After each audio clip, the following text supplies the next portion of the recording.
That should fix it. Hello. Here's a puppy. He hears me saying hello, and so he wants a treat. Yay, sound!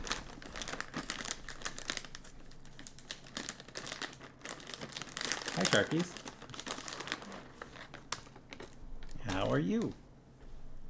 Happy Wednesday. It's book day. Oh, crunch, crunch, crunch. What? You want more? You want? You having trouble reaching it? Tired? Yeah. I think it's a sleepy kind of week.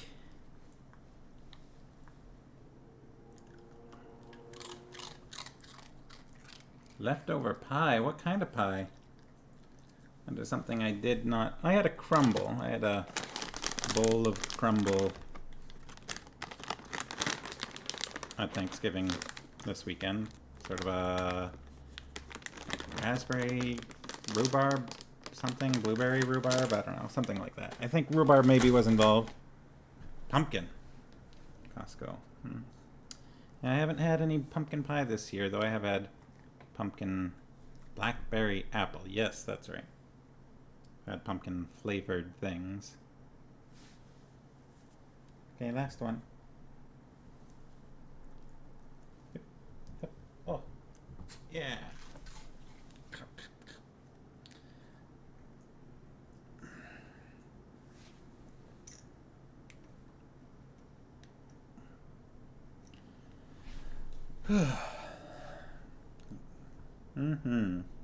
Yes, pumpkin pie is very good. So, did you have a good Thanksgiving?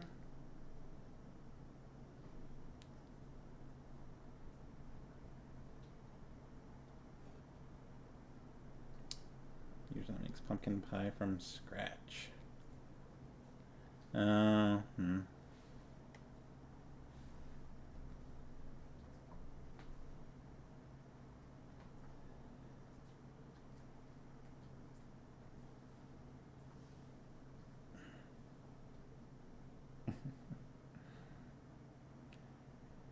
I had an okay Thanksgiving.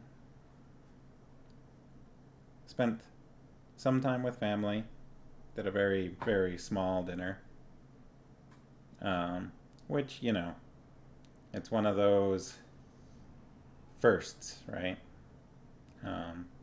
Still kind of grieving. So that makes some things, you know, Thanksgiving and Christmas and things are going to be tough. And spent some time with friends, which was helpful.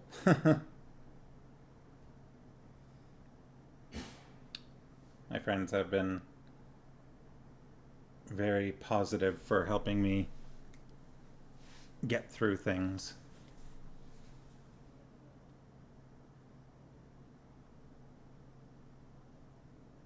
So I've been spending a lot of time over at friends' places on weekends recently. Yeah. One of my friends, well, a few of my friends and I have been painting a bunch of Warhammer recently. I don't know if I've talked about this on here before, but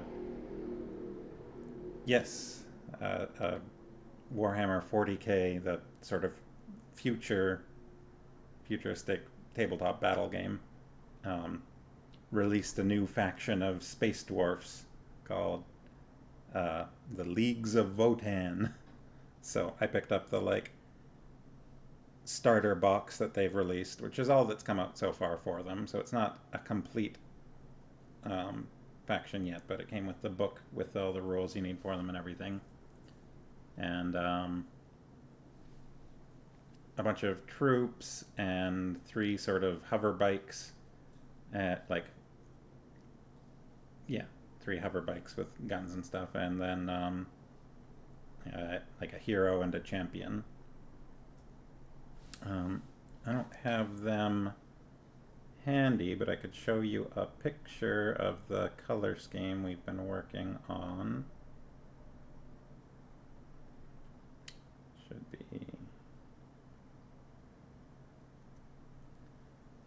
This is one of the guys that we've finished.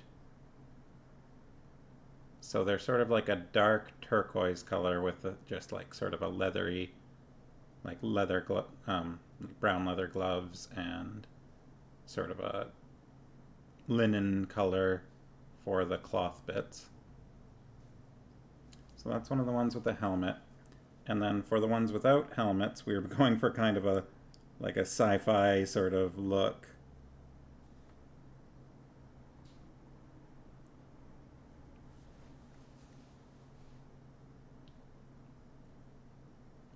Sorry, when I say sci-fi, that's an incomplete statement. Like 70s sci-fi kind of look is what I meant. Like,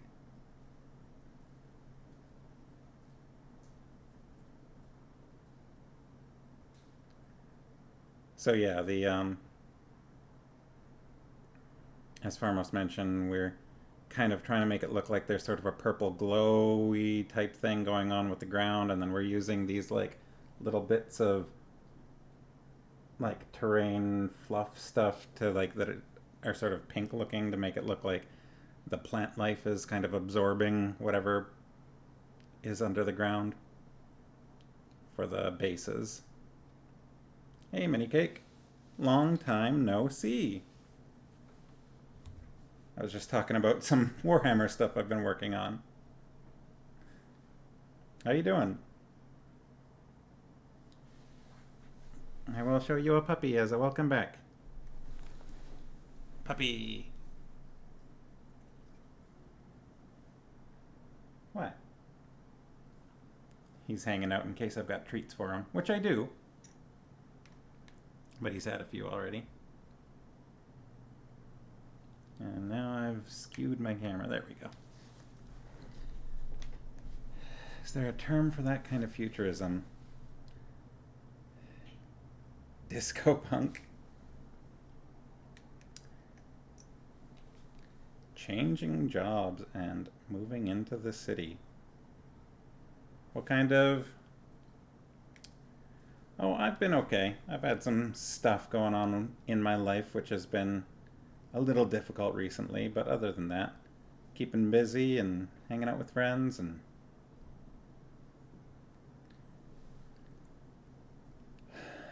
yeah, painting miniatures, trying to sell the house, which has been a whole ordeal. And we are almost halfway into, thank you, Men at Arms by Sir Terry Pratchett right now. That's what we're reading. I think you were you here for part of when we read Guards? This is the sequel to Guards, but they're sort of episodic books. You don't need to have read the previous one necessarily to get into a new one. It's a Discworld book, so sort of comedy fantasy, though this one's a little heavier. It's got a lot of social commentary, a lot of kind of taking on like racism and things like that.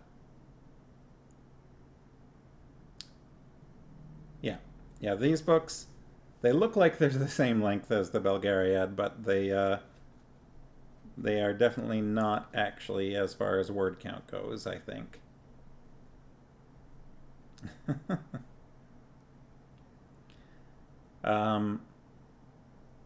So yeah, where we're at in this book is basically Captain Samuel Vimes of the Night Watch, the captain of the Night Watch of Ankh-Morpork, the city of Ankh-Morpork, which is sort of a bustling scumhole city,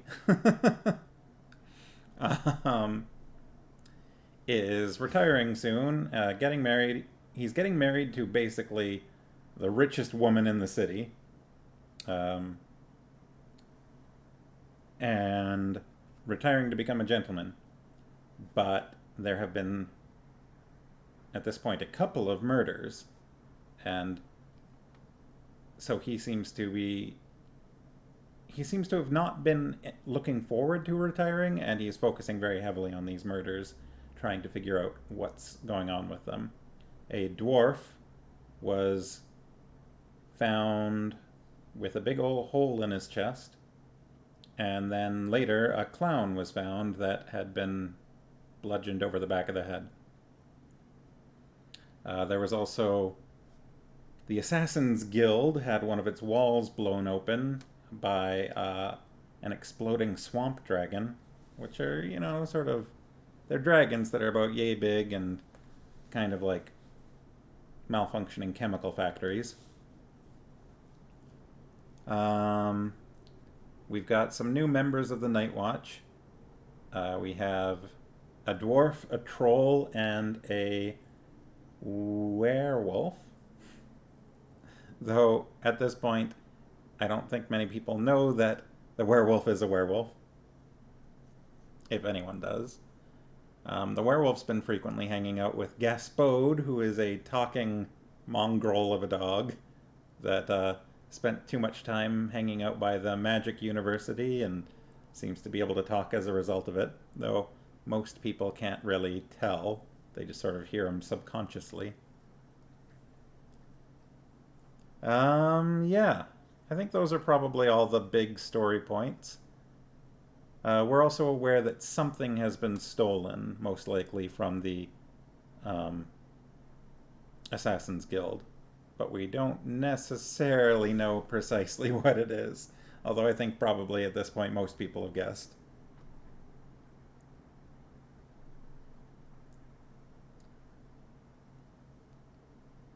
Yeah.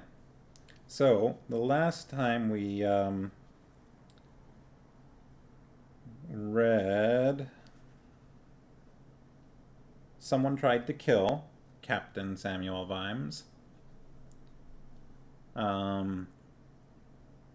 Yes, he is hiding in another room while the house is in display mode in case, people come to look at it. So he'll come back once we actually sell the house and move into somewhere new. But hopefully that'll be sooner rather than later, but it's been kind of a drawn out process at this point. The housing market is pretty slow right now. Yeah. Yeah, so someone tried to kill Captain Sam last time we read. He was in his office, I believe, and they shot something at him from the top of the opera house. Early 80s sci-fi style is either called steelpunk or cassette futurism.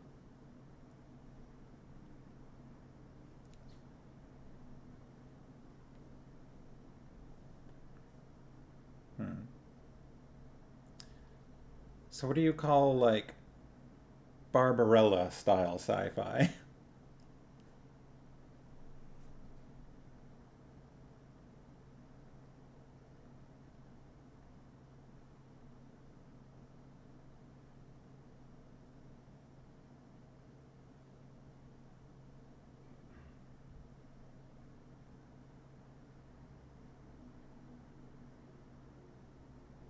The reading Lexile. Okay. How is that? How is that number reached? Is that like a combination of what, like word count with average word length or something like that?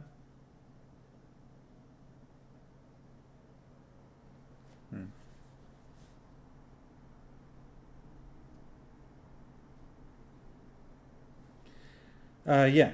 So Vimes was attacked. He escaped mostly unharmed and made his way to the rooftop of the opera house where he interrogated a gargoyle to try and see what he could learn.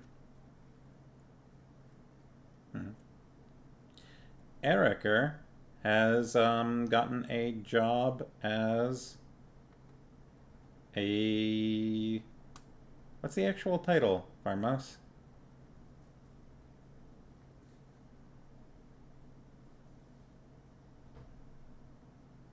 Librarian 1? That sounds right.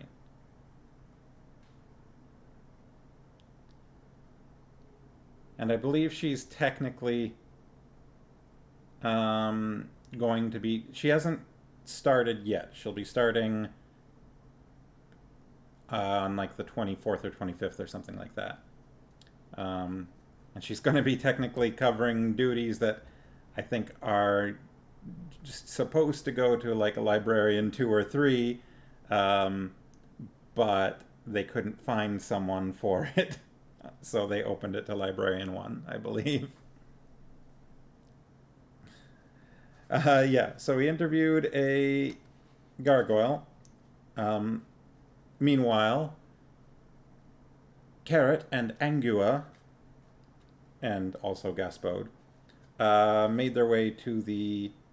They were kind of going on a tour of some of the like sightseeing. Carrot was showing off various oddities of the city, and they made their way to the Beggars Guild.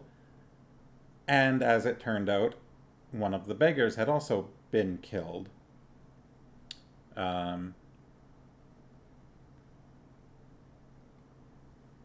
Technically a maid of Queen, I think, Molly.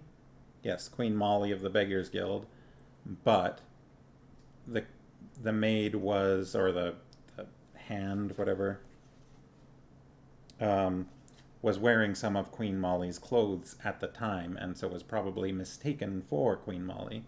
So it was actually probably an attempt on Queen Molly's life that the poor girl got taken out instead. Likewise by a projectile that was also fired from the roof of the Opera House. So, that's where we're at. So there were actually 3, at least, murders at this point, though we've only just found out about the 3rd. So yeah, I'm going to get into it. Cuddy, who is the dwarf, and Detritus, who is the troll, were proceeding along Fedra Road. It was lined with tanneries and brick kilns and timber yards, and was not generally considered a beauty spot, which was why, Cuddy suspected, they'd been given it to patrol, to get to know the city. It got them out of the way. Sergeant Colin thought they made the place look untidy. There was no sound but the clink of his boots and the thump of Detritus's knuckles on the ground. Finally, Cuddy said, "I just want you to know that I don't like being teamed up with you any more than you like being teamed up with me." "Right." "But if we're going to have to make the best of it, there'd better be some changes, okay?" "Like what?" "Like it's ridiculous you not even being able to count. I know trolls can count. Why can't you?" Ray Punk. That sounds right. That might be what we're going for in the look. "Can count." "How many fingers am I holding up then?" Detritus squinted. 2. "Okay.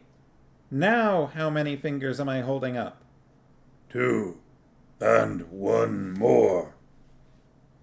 "So, 2 and 1 more is..." Detritus looked panicky. This was calculus territory.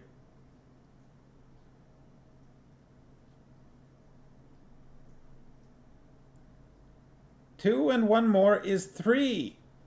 2 and 1 more is 3. Now how many? 2 and 2. That's 4. 4. Now how many? Cuddy tried 8 fingers. A 2-4. Cuddy looked surprised. He'd expected many or possibly lots. What's a 2 for? A 2 and a 2 and a 2 and a 2. Cuddy put his head on one side. He said. Okay, a 2-4 is what we call an 8. 8. That second one was spelled 8-E-E.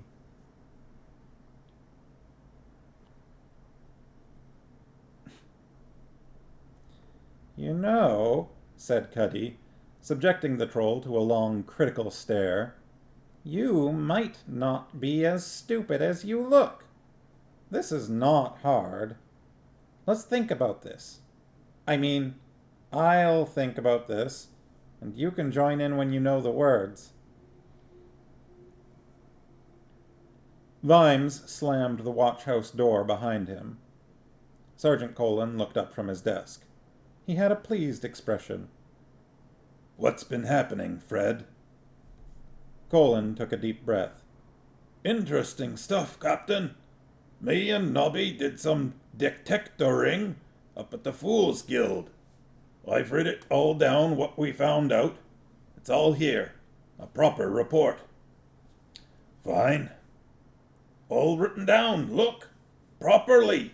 Punctuation and everything. Well done. It's got commas and everything, look. I'm sure I shall enjoy it, Fred. And Cuddy and Detritus have found out stuff too. Cuddy's done a report too. But it's not got so much punctuation as mine. How long have I been asleep? 6 hours. Vimes tried to make mental space for all of this, and failed. I've got to get something inside me, he said. Some coffee or something. And then the world will somehow be better. Well, that's a mood, right? Anyone strolling along Fedre Road might have seen a troll and a dwarf apparently shouting at one another in excitement. A 232 and 8 and a 1. See? How many bricks in that pile? Pause. A 16, an 8, a 4, a 1. Remember what I said about dividing by 8 and 2? Longer pause. 2 NT 9? Right! Right. You can get there! I can get there. You're a natural at counting to 2. I'm a natural at counting to 2. If you can count to 2, you can count to anything. If I can count to 2, I can count to anything. And then the world is your mollusk. My mollusk. What's a mollusk? Angua had to scurry to keep up with Carrot. Aren't we going to look at the opera house? She said. Later. Anyone up there'll be long gone by the time we get there. We must tell the captain. You think she was killed by the same thing as Hammerhawk? Yes. There are 9 birds. That's right. There are 1 bridge. Right? There are 410 boats. All right. There are 1,364 bricks. Okay. There are... I should give it a rest now. You don't want to wear everything out by counting. There are 1 running man. What? Where? Look, if your toddler can count 1,364 bricks, I think you're doing something interesting. There are 5 lights. Sham Harga's coffee was like molten lead, but it had this in its favor. When you'd drunk it, there was this overwhelming feeling of relief that you'd got to the bottom of the cup. That, Said Vimes. was a bloody awful cup of coffee, Sham. Right, Said Harga. I mean, I've drunk a lot of bad coffee in my time, but that was like having a saw dragged across my tongue. How long had it been boiling? What's today's date? Said Harga, cleaning a glass. He was generally cleaning glasses. No one ever found out what happened to the clean ones. August the 15th. What year? Sham Harga smiled, or at least moved various muscles around his mouth. Sham Harga had run a successful eatery for many years by always smiling, never extending credit, and realizing that most of his customers wanted meals properly balanced between the 4 food groups: sugar, starch, grease, and burnt crunchy bits. I'd like a couple of eggs, Said Vimes. with the yolks real hard, but the whites so runny that they drip like treacle. And I want bacon. That special bacon all covered with bony nodules and dangling bits of fat. And a slice of fried bread. The kind that makes your arteries go clang just by looking at it. Tough order, Said Harga. You managed it yesterday. And give me some more coffee. Black as midnight on a moonless night. Harga looked surprised. That wasn't like Vimes, How black's that, then? he said. Oh, pretty damn black, I should think. Not necessarily. What? You get more stars on a moonless night. Stands to reason. They show up more. It can be quite bright on a moonless night. Vimes sighed. An overcast, moonless night? He said. Harga looked carefully at his coffee pot. Cumulus or cirronimbus? I'm sorry. What did you say? You get city lights reflected off cumulus because it's low-lying, see? Mind you, you can get high-altitude scatter off the ice crystals in a moonless night, Said Vimes in a hollow voice. that is as black as that coffee. Right. And a donut. Vimes grabbed Harga's stained vest and pulled him until they were nose to nose. A donut as donutty as a donut made of flour, water, 1 large egg, sugar, a pinch of yeast, cinnamon to taste, and a jam, jelly, or rat filling depending on national or species preference, okay? Not as donutty as something in any way metaphorical. Just a donut. 1 donut. A donut. Yes. You only had to say.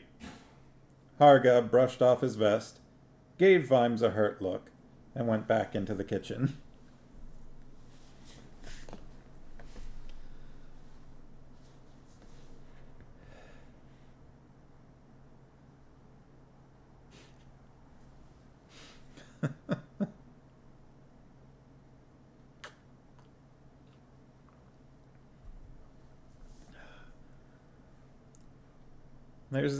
That was definitely just a whole bit.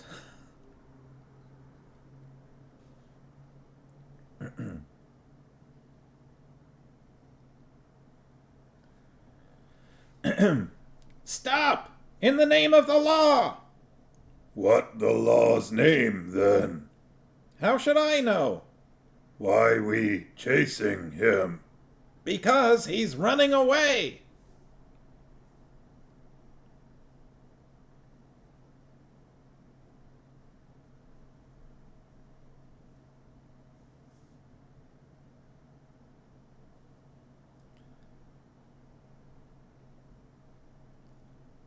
I have no idea what you're talking about, Farmos, sorry. Cuddy had only been a guard for a few days, but already he had absorbed one important and basic fact. It is almost impossible for anyone to be in a street without breaking the law.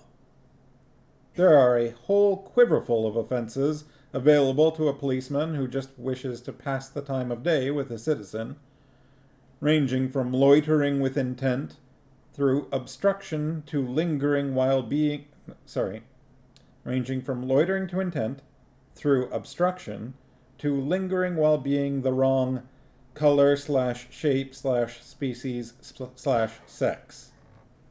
Yeesh.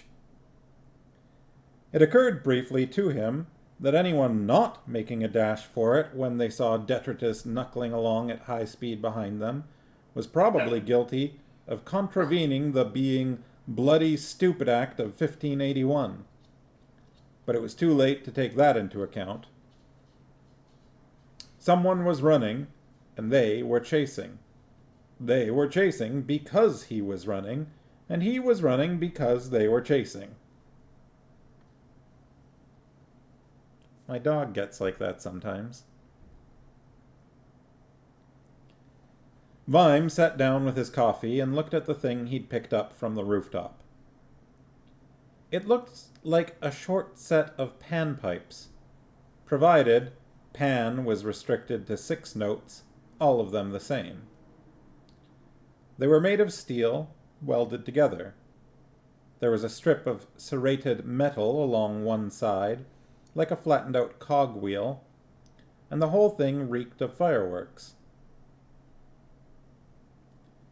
He laid it carefully beside his plate.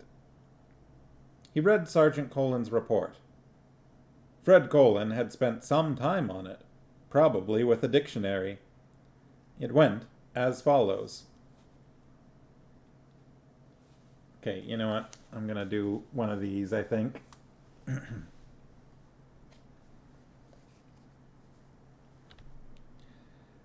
Report of Sergeant F. Colin. Approx 10 a.m. today, August 15, I proceeded in the company of Corporal C.W. St. J. Nobbs to the Guild of Fools and Joculators in God Street, whereupon we conversed with Clown Boffo, who said Clown Bino, the corpus derelicti, was definitely seen by him, Clown Boffo, leaving the guild the previous morning just after the explosion. This is dead bent in my opinion, the reason being the stiff was dead at least 2 days. Corporal C.W. St. J. Nobbs agrees, so someone is telling meat pies, never trust anyone who falls on his arse for a living. Whereupon Dr. Whiteface met us, and damn near gave us the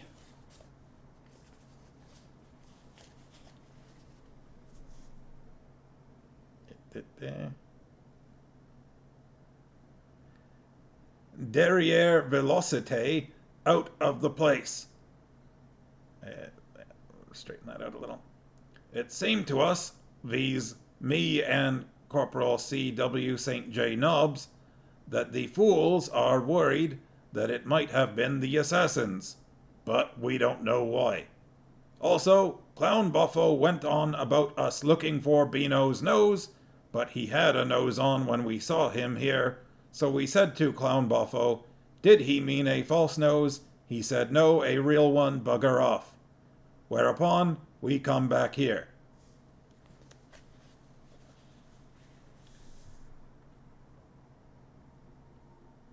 Vimes worked out what derriere velocite meant. The whole nose business looked like a conundrum wrapped up in an enigma, or at least in Sergeant Colin's handwriting, which was pretty much the same thing. Why be asked to look for a nose that wasn't lost? He looked at Cuddy's report, written in the careful angular handwriting of someone more used to runes and sagas.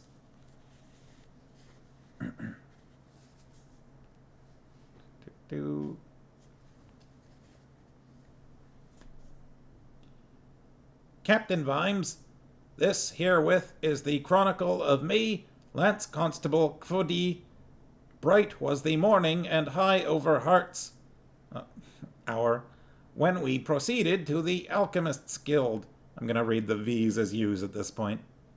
Where events eventuated as I shall now sing. These included exploding balls. As to the quest upon which we were sent, we were informed that the attached piece of paper, attached, is in the handwriting of Leonard of Quirm, who vanished in mysterious circumstances. It is how to make a powder called number 1 powder, which is used in fireworks. Mr. Silverfish, the alchemist, says any alchemist knows it. Also, in the margin of the paper is a drawing of the Gone, because I asked my cousin Grabpot about Leonard, and he used to sell paints to Leonard, and he recognized the writing.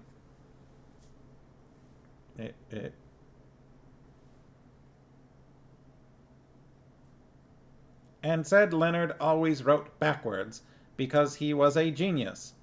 I have copied same herewith.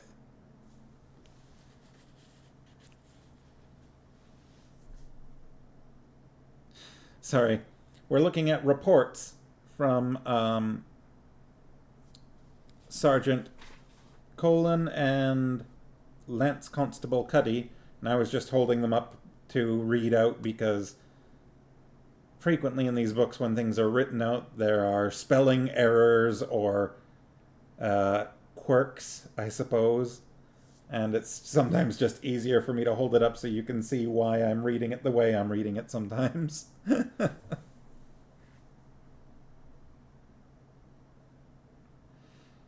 Vimes laid the papers down and put the piece of metal on top of them. Then he reached in his pocket. Yeah, that one was written by a dwarf. It said, written in the careful, angular handwriting of someone more used to runes and sagas.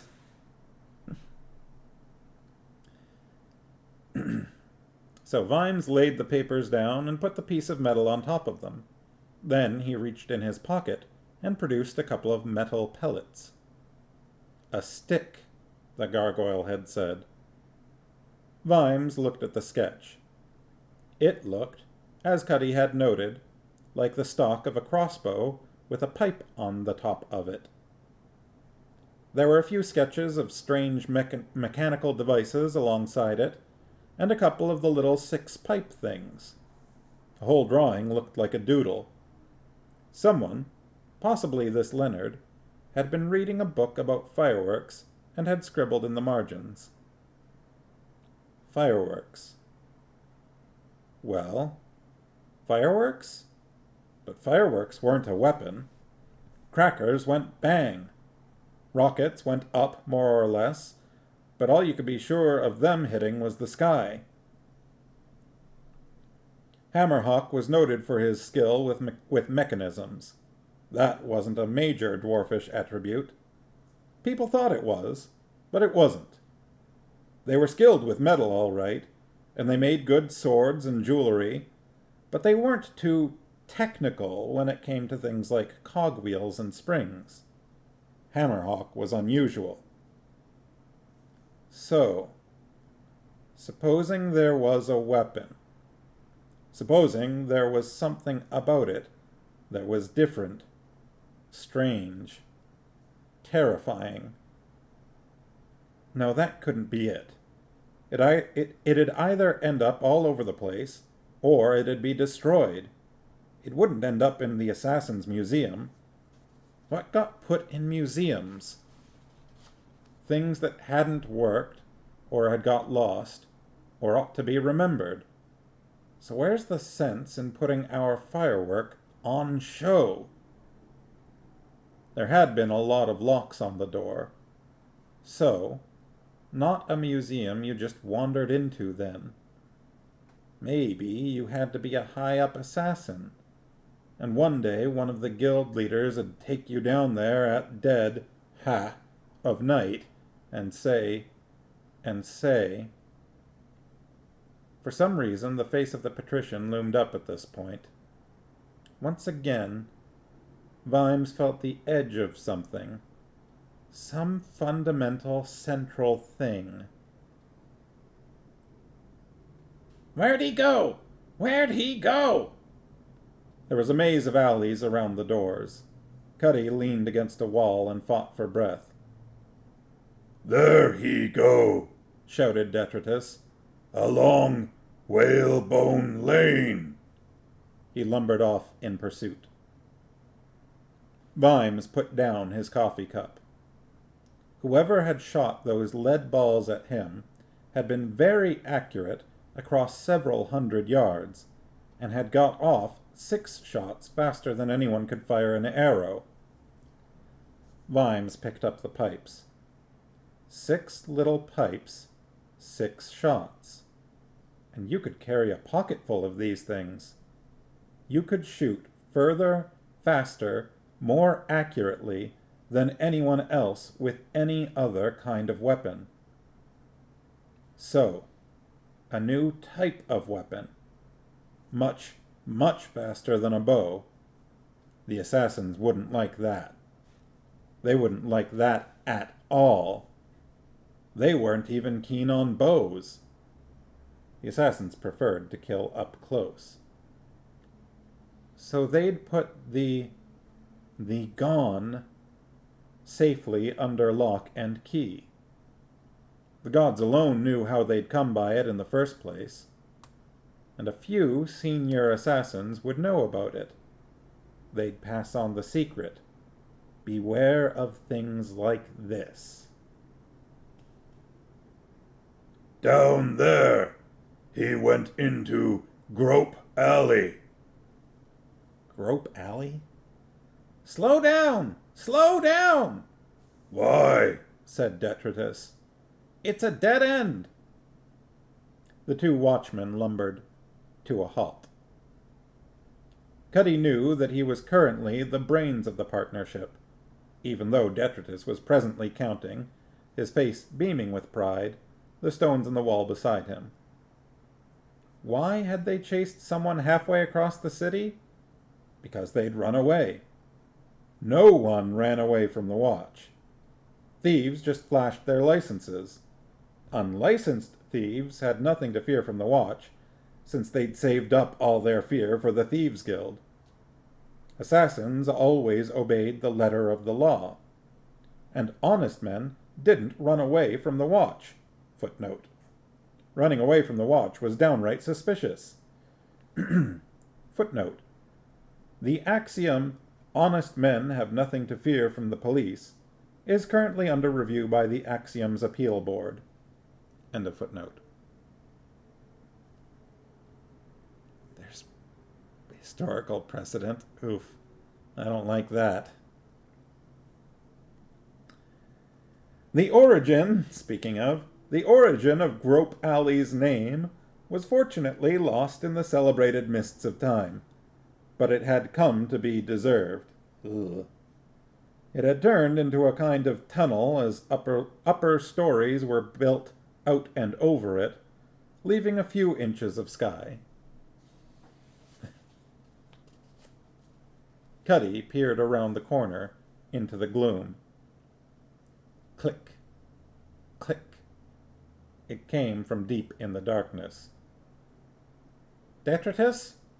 Yeah, Did he have any weapons? just a stick. 1 stick. Only, I smell fireworks. Cuddy pulled his head back, very carefully. There had been the smell of fireworks in Hammerhawk's workshop, and Mr. Hammerhawk ended up with a big hole in his chest, and a sense of named dread, which is much more specific and terrifying than nameless dread, was stealing over Cuddy. It was similar to the feeling you get when you're playing a high-stakes game and your opponent suddenly grins, and you realize that you don't know all the rules, but you do know you'll be lucky to get out of this with, if you are very fortunate, your shirt.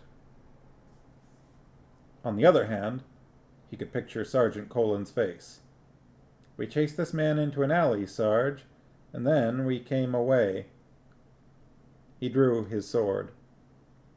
"Lance Constable Detritus." Yes, Lance Constable Cuddy. "Follow me." Scene break. "Why? The damn thing was made of metal, wasn't it? 10 minutes in a hot crucible and that'd be the end of the problem. Something like that, something dangerous, why not just get rid of it? Why keep it?" But that wasn't human nature, was it? Sometimes things were too fascinating to destroy. He looked at the strange metal tubes. 6 short pipes, welded together, sealed firmly at one end. There was a small hole in the top side of each of the pipes. Vimes slowly picked up one of the lumps of lead. The alley twisted once or twice, but there were no other alleys or doors off it. There was one at the far end. It was larger than a normal door, and heavily constructed. "Where are we?" whispered Cuddy.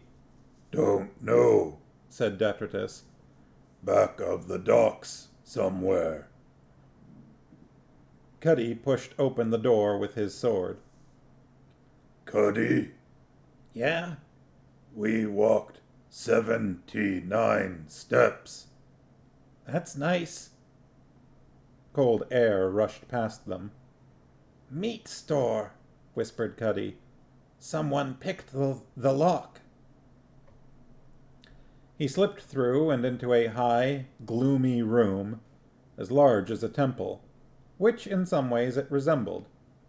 Faint light crept through the high, ice-covered windows. From rack upon rack, all the way to the ceiling, hung meat carcasses. They were semi-transparent, and so very cold, Cuddy's breath turned to crystals in the air. Oh, my, Said Detritus. I think this the Pork Futures warehouse in Moorpork Road. "What?" Used to work here. said the troll. Used to work everywhere. Go away, you stupid troll. You too thick. He added gloomily. "Is there a way out?"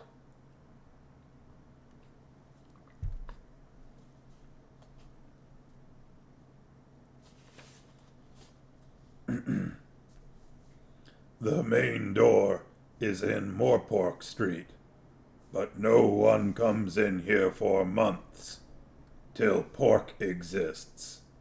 Footnote.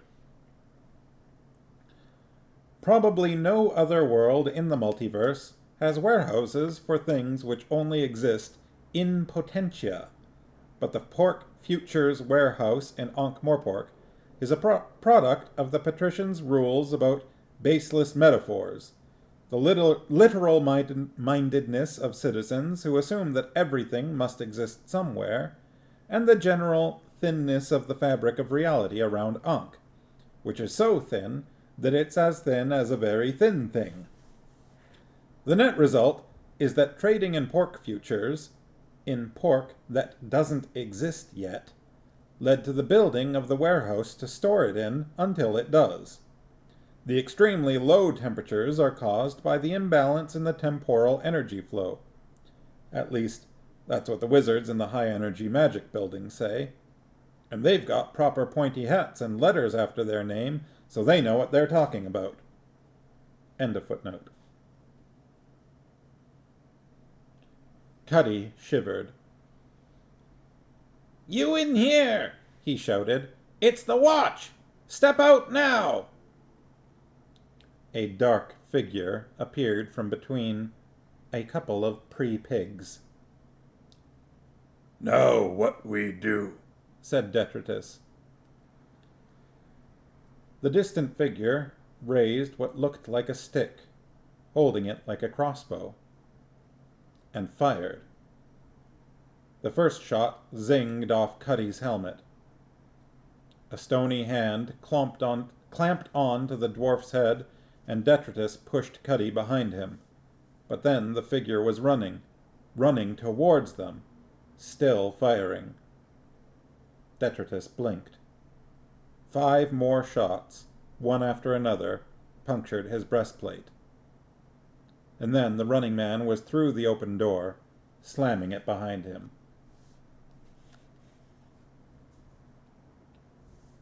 Captain Vimes? He looked up. It was Captain Quirk of the Day Watch, with a couple of his men behind him. Yes? You come with us, and give me your sword. What? I think you heard me, Captain. Look, it's me, Quirk. Sam Vimes. Don't be a fool. I ain't a fool. I've got men with crossbows. Men! It's you that'd be the fool if you resist arrest. Oh, I'm under arrest? Only if you don't come with us. The patrician was in the oblong office, staring out of the window. The multi-belled cacophony of 5 o'clock was just dying away. Vimes saluted. From the back, Vetinari looked like a carnivorous flamingo. "Ah, Vimes," he said, without looking around. "Come here, will you, and tell me what you see." Vimes hated guessing games, but he joined the patrician anyway. The oblong office had a view over half the city, although most of it was rooftops and towers. Vimes' imagination peopled the towers with men holding guns. The patrician would be an easy target. "What do you see out there, Captain?" City of Ankh-Morpork, sir," said Vimes, keeping his expression carefully blank. "And does it put you in mind of anything, Captain?" Vimes scratched his head. If he was going to play games, he was going to play games. "Well, sir, when I was a kid we owned a cow once, and one day it got sick, and it was always my job to clean out the cowshed, and—" "It reminds me of a clock," said the patrician. "Big wheels, little wheels, all clicking away.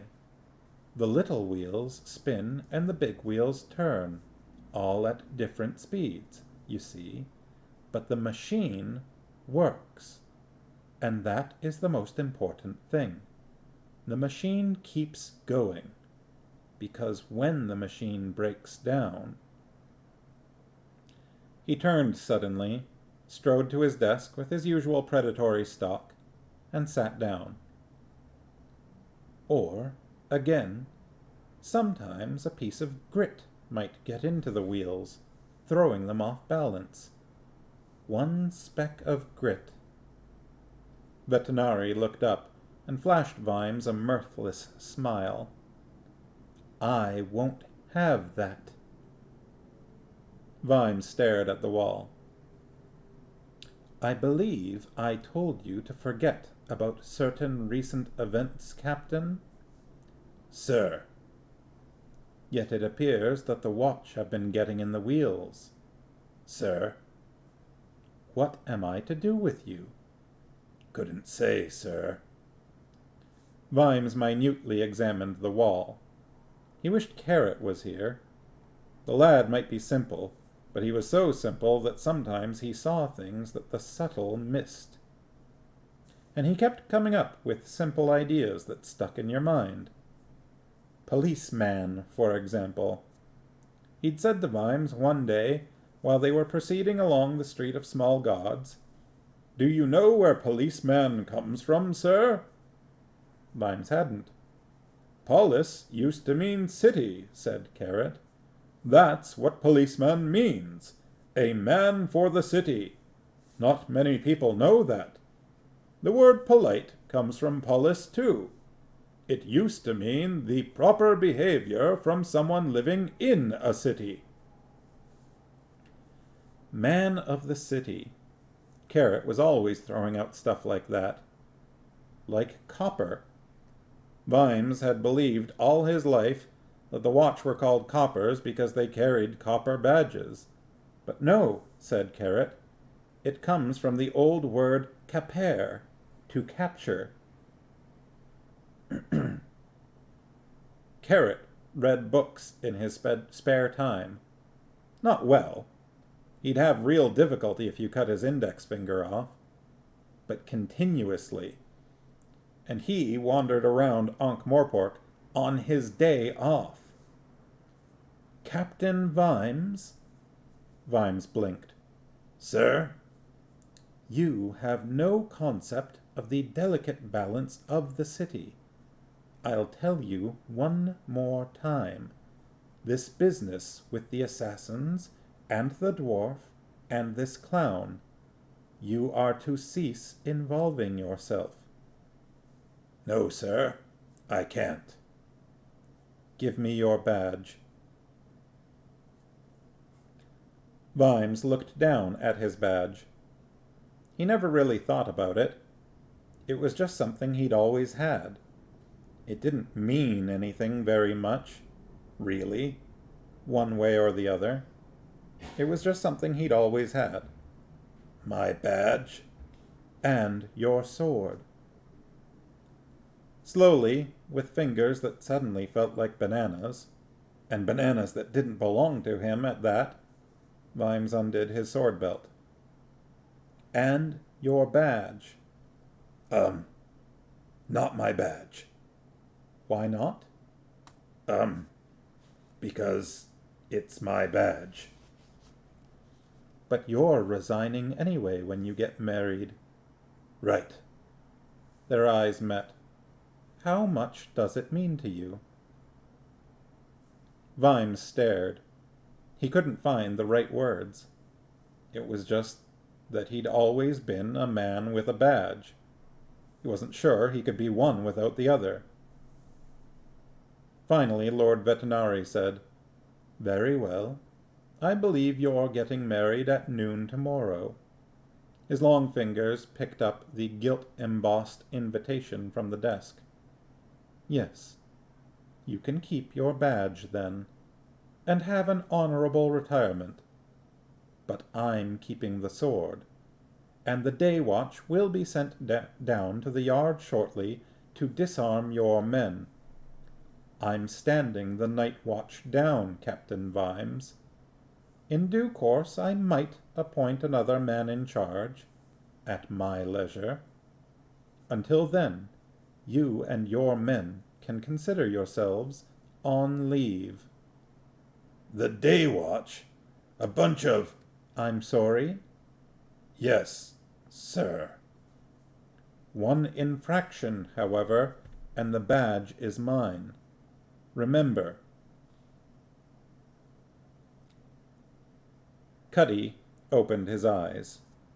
You're alive, said Detritus. The dwarf gingerly removed his helmet. There was a gouge in the rim, and his head ached. It looks like a mild skin abrasion, said Detritus. A what? Oh, Cuddy grimaced. What about you, anyway? He said. There was something odd about the troll. It hadn't quite dawned on him what it was, but there was definitely something unfamiliar, quite apart from all the holes. I suppose the armor was some help, said Detritus. He pulled at the straps of his breastplate. 5 discs of metal slid out at around belt level. If it hadn't slowed them down, I'd be seriously abraded. What's up with you? Why are you talking like that? Like what, pray? What happened to the me big troll talk? No offense meant. I'm not sure I understand. Cuddy shivered and stamped his feet to keep warm. Let's get out of here. They trotted to the door. It was shut fast. "Can you knock it down?" No. If this place wasn't troll-proof, it'd be empty. Sorry. "Detritus, Yes? are you all right? Only there's steam coming off your head." I do feel, Detritus blinked. There was a tinkle of falling ice. Odd things were happening in his skull. Thoughts that normally ambulated sluggishly around his brain were suddenly springing into vibrant, coruscating life, and there seemed to be more and more of them. My goodness, he said, to no one in particular. This was a sufficiently untroll-like comment that even Cuddy, whose extremities were already going numb, stared at him. I do believe, said Detritus, that I am genuinely cogitating. How very interesting. What do you mean? More ice cascaded off Detritus as he rubbed his head. Of course, he said, holding up a giant finger. Superconductivity. What? You see? Brain of impure silicon. Problem of heat dissipation. Daytime temperature too hot. Processing speed slows down. Weather gets hotter.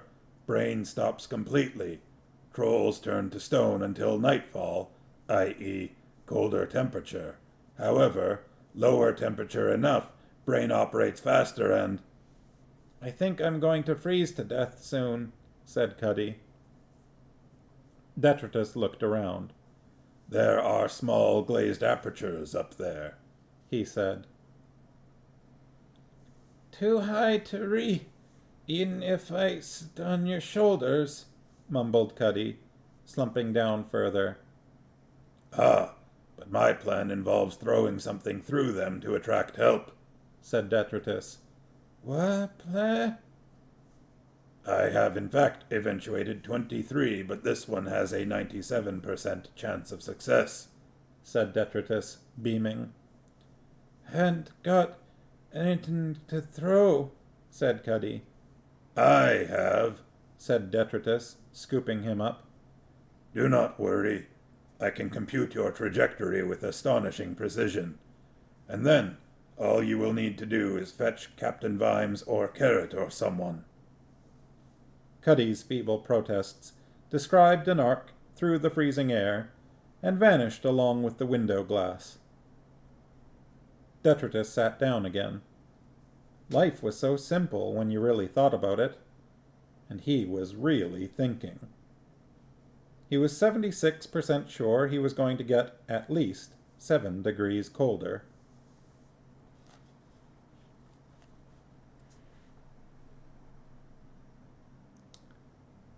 Well, that was interesting, wasn't it?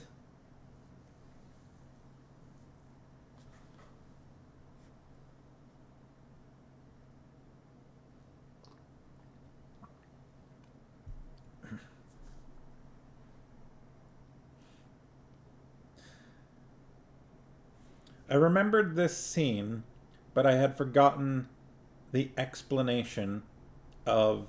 I'd remembered the scene and I'd remembered Detritus thinking faster, but I had forgotten his explanation of why trolls turn to stone. So that's interesting. Gets too hot and their brains just shut down.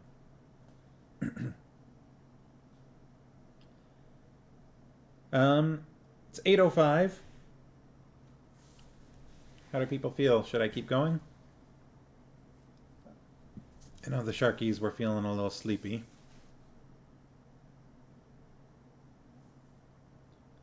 Things are definitely picking up, though.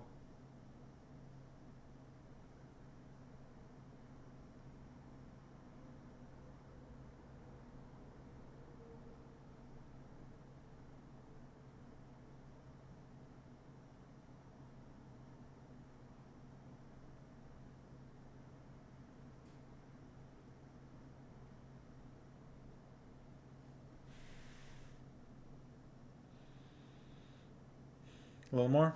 Alright, let's keep going.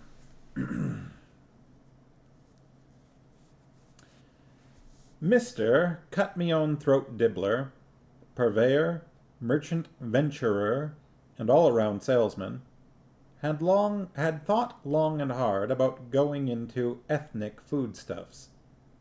But it was a natural career procession. The old sausage-in-a-bun trade had been falling off lately. Haven't heard from him for a bit, and here he is saying the sausage-in-a-bun trade's falling off. While there were all these trolls and dwarfs around with money in their pockets, or wherever it was that trolls kept their money, and money in the possession of other people had always seemed to Throat to be against the proper natural order of things. Dwarfs were easy enough to cater for. Rat on a stick was simple enough, although it meant a general improvement in Dibbler's normal catering standards.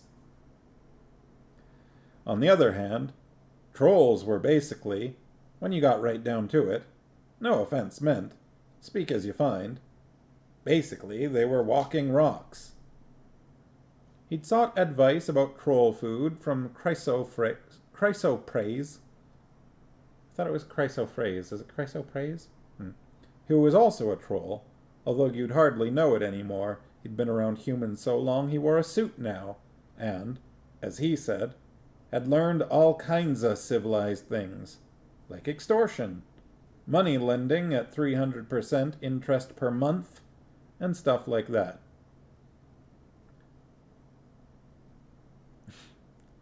Chrysopraise might have been born in a cave above the snow line on some mountain somewhere, but 5 minutes in Ankh-Morpork, and he'd fitted right in.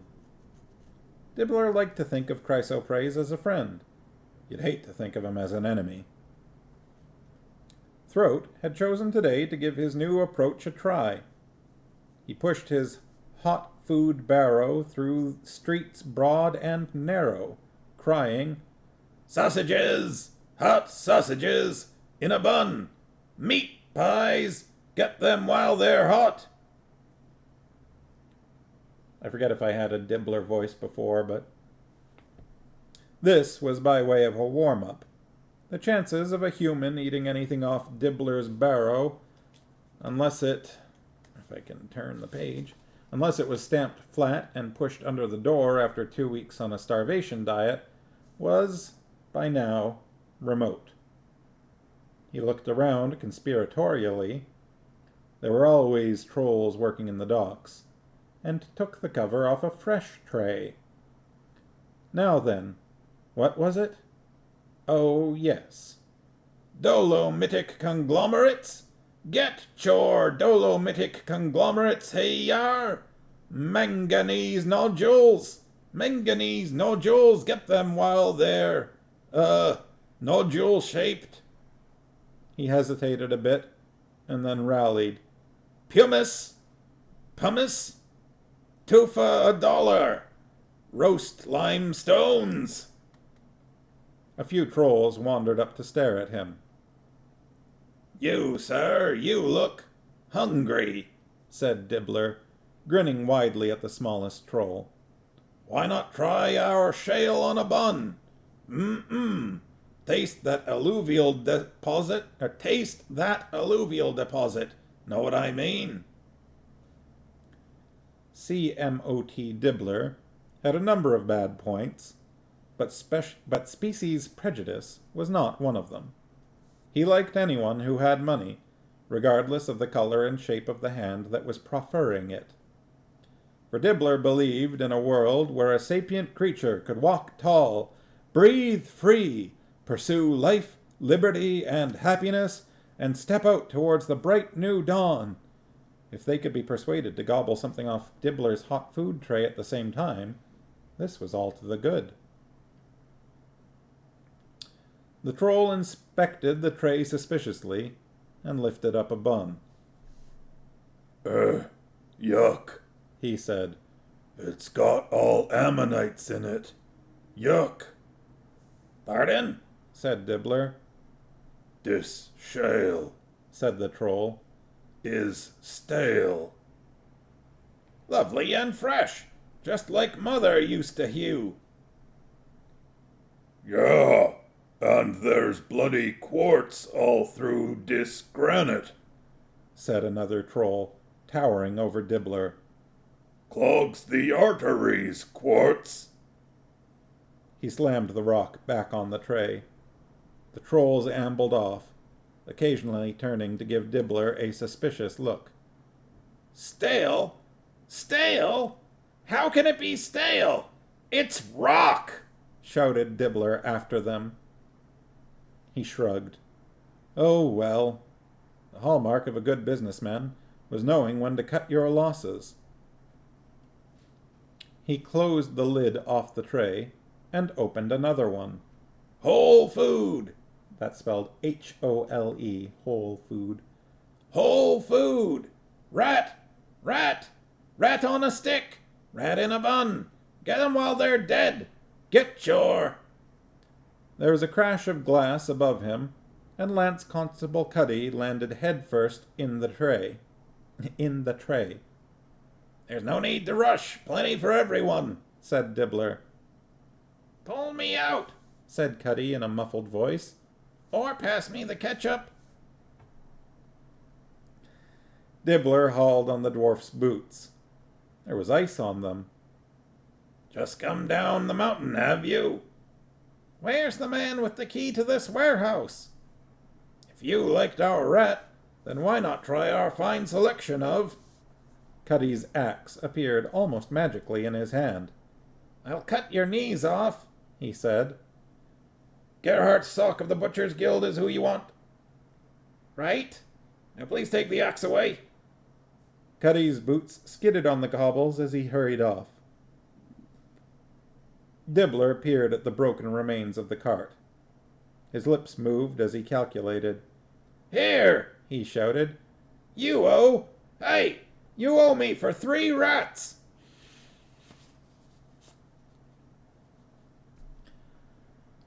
Lord Vetinari had felt slightly ashamed when he watched the door close behind Captain Vimes. He couldn't work out why. Of course, it was hard on the man, but it was the only way. He took a key from a cabinet by his desk and walked over to the wall. His hands touched a mark on the plaster that was apparently no different from a dozen other marks, but this one caused a section of the wall to swing aside on well-oiled hinges. No one knew all the passages and tunnels hidden in the walls of the palace. It was said that some of them went a lot further than that. And there were any amount of old cellars under the city. A man with a pickaxe and a sense of direction could go where he liked just by knocking down forgotten walls. He walked down several narrow flights of steps and along a passage to a door, which he unlocked. It swung back on well-oiled hinges. It was not, exactly, a dungeon. The room on the other side was quite airy and well lit by several large but high windows. It had a smell of wood shavings and glue. "Look out!" The patrician ducked. Something bat-like clicked and whirred over his head, circled erratically in the middle of the room, and then flew apart into a dozen jerking pieces. "Oh dear," said a mild voice. "Back to the drawing tablet. Good afternoon, your lordship." "Good afternoon, Leonard," said the patrician. "What was that?" "I call it a flapping wing flying device," said Leonard de Quirm, getting down off his launching step-ladder. "It works by gutta-percha strips twisted tightly together, but not very well, I'm afraid." Leonard of Quirm was not, in fact, all that old. He was one of those people who started looking venerable around the age of 30, and would probably still look about the same at the age of 90. He wasn't exactly bald, either. His head had just grown up through his hair, rising like a mighty rock dome through heavy forest. Inspirations sleet through the universe continuously. Their destination, as if they cared, is the right mind in the place at the right time. The right mind in the place at the right time. Not the right mind in the right place. The right mind in the place. They hit the right neuron, there's a chain reaction, and a little while later, someone is blinking foolishly in the TV lights and wondering how the hell he came up with the idea of pre-sliced bread in the first place. Leonard of Quirm knew about inspirations. One of his earliest inventions was an earth metal nightcap, worn in the hope that the damn things would stop leaving their white-hot trails across his tortured imagination. It seldom worked. He knew the shame of waking up to find the sheets covered with nocturnal sketches of unfamiliar siege engines and novel designs for apple-peeling machines. The de Quirms had been quite rich, and young Leonard had been to a great many schools, where he had absorbed a rag-bag of information despite his habit of staring out the window and sketching the flight of birds. Leonard was one of those unfortunate individuals whose fate it was to be fascinated by the world, the taste, shape, and movement of it.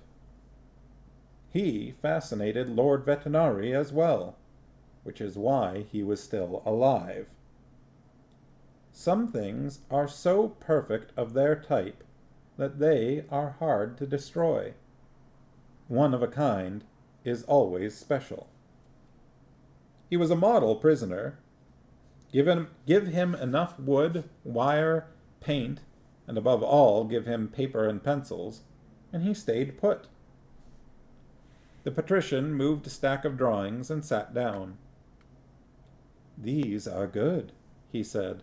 "What are they?" "My cartoons," said Leonard. "This is a good one of the little boy with his kite stuck in a tree," said Lord Vetinari. "Thank you. May I make you some tea? I'm afraid I don't see many people these days, apart from the man who oils the hinges." "I've come to—" The patrician stopped and prodded at one of the drawings. "There's a piece of yellow paper stuck to this one," he said suspiciously. He pulled at it. It came away from the drawing with a faint sucking noise, and then stuck to his fingers. On the note, in Leonard's crabby backward script, were the words, "Crow ought smeeze sit omim." Reading that backwards, it says, "Memo. This seems to work." "Oh, I'm rather pleased with that," said Leonard. "I call it my handy note-scribbling piece of paper with glue that comes unstuck when you want." That's all connected with hyphens, by the way. The patrician played with it for a while. "What's the glue made of?" "Boiled slugs." The patrician pulled the paper off one hand. It stuck to the other hand. "Is that what you came to see me about?" said Leonard. "No. I came to talk to you," said Lord Vetinari, "about the gone." "Oh, dear. I'm very sorry." "I'm afraid it has escaped." "My goodness. I thought you'd said you'd done away with it." "I gave it to the assassins to destroy. After all, they pride themselves on the artistic quality of their work. They should be horrified at the idea of anyone having that sort of power. But the damn fools did not destroy it. They thought they could lock it away. And now they've lost it." "They didn't destroy it?" "Apparently not. The fools. And nor did you. I wonder why. Do you know, I don't know. I never should have made it. It was merely an application of principles. Ballistics, you know. Simple aerodynamics, chemical power, some rather good alloying, although I say it myself. And I'm rather proud of the rifling idea. I had to make a quite complicated tool for that, you know. Milk? Sugar? No, thank you. People are searching for it, I trust. The assassins are, but they won't find it. They don't think the right way. The patrician picked up a pile of sketches of the human skeleton. They were extremely good. Oh dear. So I am relying on the watch. This would be the Captain Vimes you have spoken of. Lord Vetinari always enjoyed his occasional conversations with Leonard. The man always referred to the city as if it was another world. Yes. I hope you have impressed upon him the importance of the task. In a way, I've absolutely forbidden him to undertake it. Twice. Leonard nodded. Ah, I think I understand. I hope it works. He sighed. I suppose I should have dismantled it, but it was so clearly a made thing. I had this strange fancy I was merely assembling something that already existed. Sometimes I wonder where I got the whole idea. It seemed, I don't know, sacrilege, I suppose, to dismantle it. It'd be like dismantling a person. Biscuit? Dismantling a person is sometimes necessary, said Lord Vetinari. This, of course, is a point of view, said Leonard Duckworm politely. You mentioned sacrilege, said Lord Vetinari.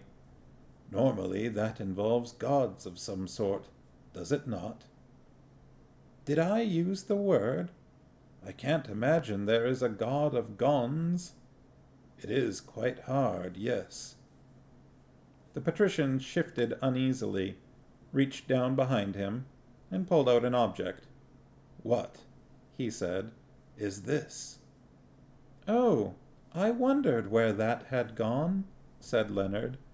It's a model of my spinning up into the air machine. Footnote. It has probably been gathered that although Leonard Duckworm was absolutely the greatest technological genius of all time, he was a bit of a detritus when it came to thinking up names. End of footnote. Lord Vetinari prodded the little rotor. Would it work? Oh, yes, said Leonard. He sighed. If you can find one man with the strength of 10 men who can turn the handle at about 1,000 revolutions a minute. The patrician relaxed, in a way which only then drew gentle attention to the foregoing moment of tension. Now there is in this city, he said, a man with a gon. He has used it successfully once, and almost succeeded a second time. Could anyone have invented the gon? No, said Leonard. I am a genius. He said it quite simply. It was a statement of fact. Understood.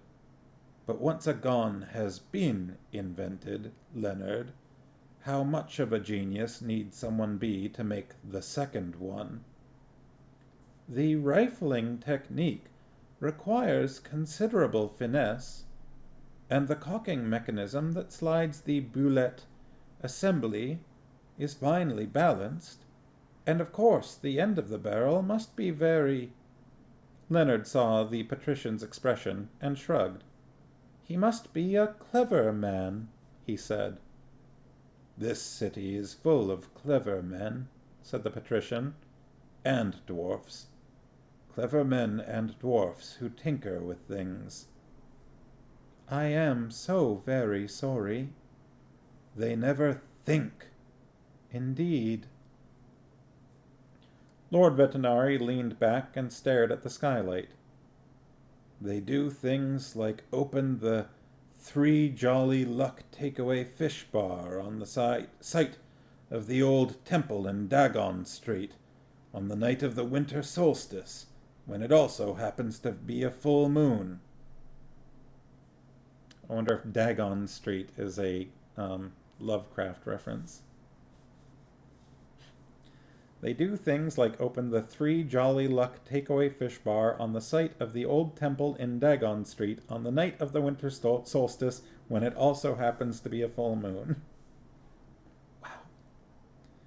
That's people for you, I'm afraid. I never did find out what happened to Mr. Hong. Poor fellow. And then there's the wizards. Tinker, tinker, tinker.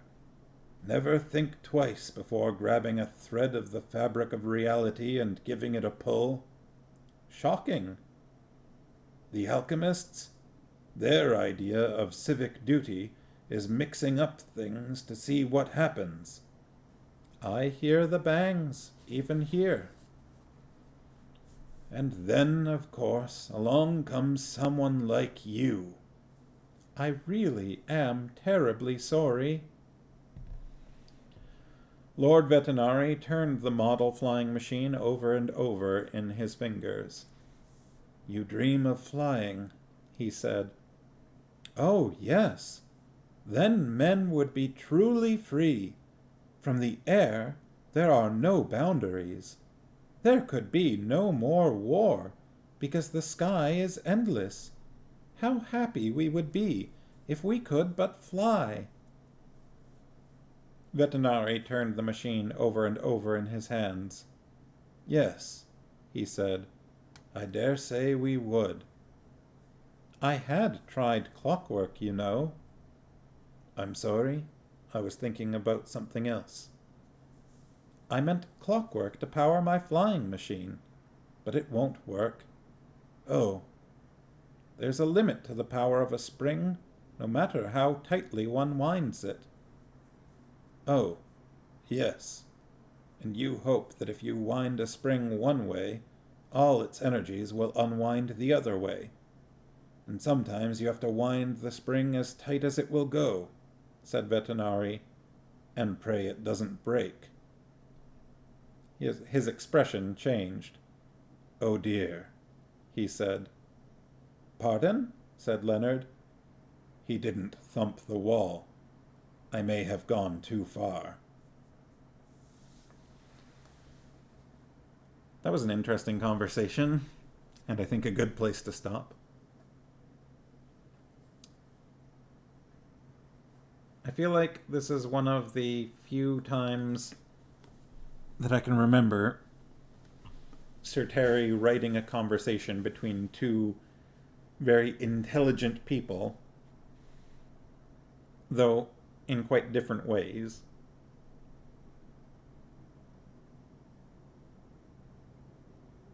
Also, I think a brief peek at the vulnerability of the patrician, yeah. Also, I think he's more sort of probably good-natured and maybe a little naive, but Leonard de Querm might be one of the few people that is more intelligent in some ways than the patrician. Maybe not, like the patrician is a very good manipulator of people, and Leonard de Querm is probably not that, although he does seem to have a bit of, at least he could understand what the patrician was thinking when it came to Vimes. Also a bit of a peek at the way the patrician thinks, you know, that he was aiming Vimes at the problem of the gun by telling him not to investigate it. Trying to keep him focused on it in that way. By winding him up and hoping all of his energies are focused on it.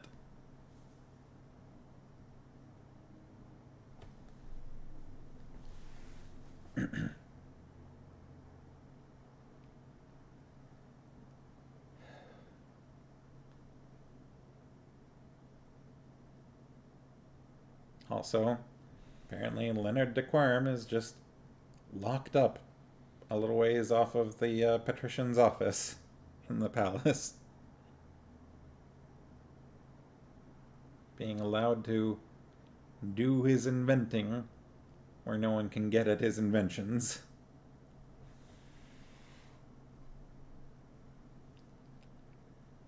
Well, despite cut me own throat Dibbler's efforts, I am feeling pretty hungry. So I'm going to wrap things up. I should be here on Friday. So hopefully you'll be here too. And we can continue from there. So have a good night, everyone, and have a good rest of the week.